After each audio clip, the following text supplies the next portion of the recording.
Assalamualaikum warahmatullahi wabarakatuh. My name is Luthfia Laily, and today I will tell you about psycholinguistics.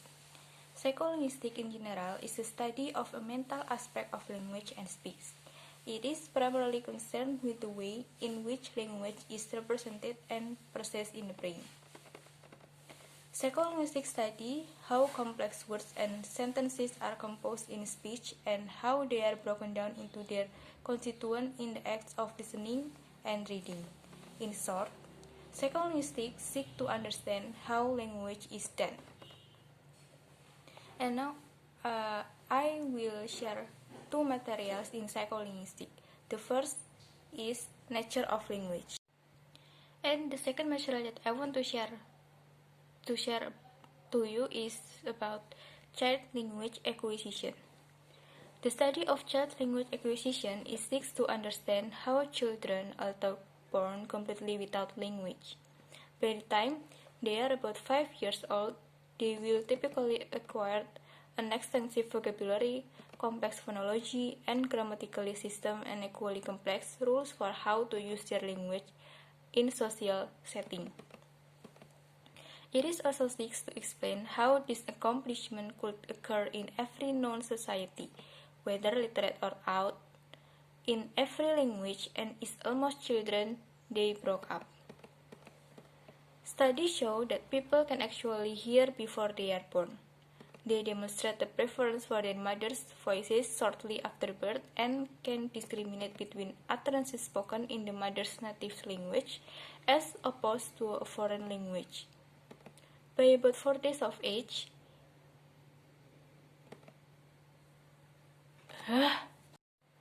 Then the second material that I want to share is about child language acquisition.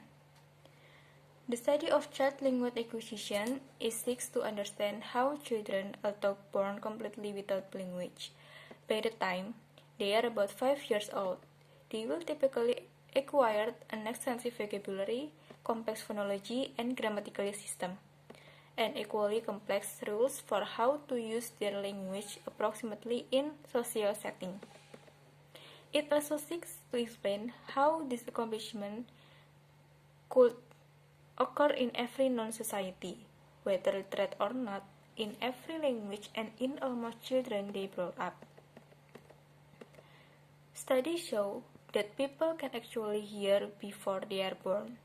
They demonstrate a preference for their mother voices shortly after birth and can discriminate between utterances in mother's native language, as opposed to a foreign language by about 4-day age.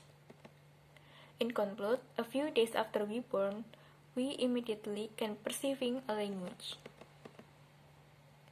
During the first 4 weeks of life, a child's first recognizable vocal activity is crying. Babies cry when hungry and when they are in pain. However, it is perhaps misleading to consider crying as a language. It seems to be instinctive communication and more akin to an animal call system. So, may people not categorize crying as a language. The next, child goes through a cooing phase, producing superficially vowel-like sound. Some call it gurgling or mewing. Cooing seems universal and, like crying, may help the child over his or her speech mechanism. Gradually, consonant-like sounds become interspersed in cooing. By around 6 months, the child has reached the babbling stage.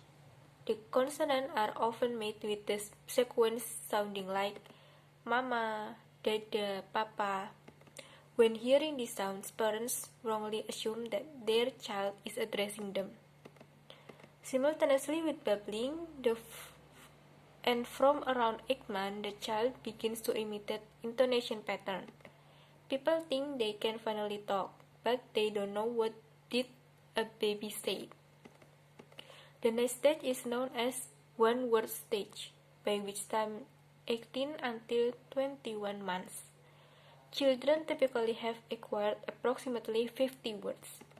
Then sometime during their second year, children begin to put together the approximately 50 words they have acquired into basic 2 words.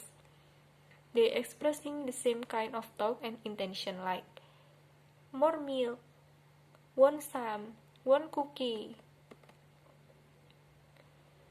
And the last stage is method stage. It is the continuous stage of language until now. So that's all that I will share about psycholinguistics. Thank you and see you.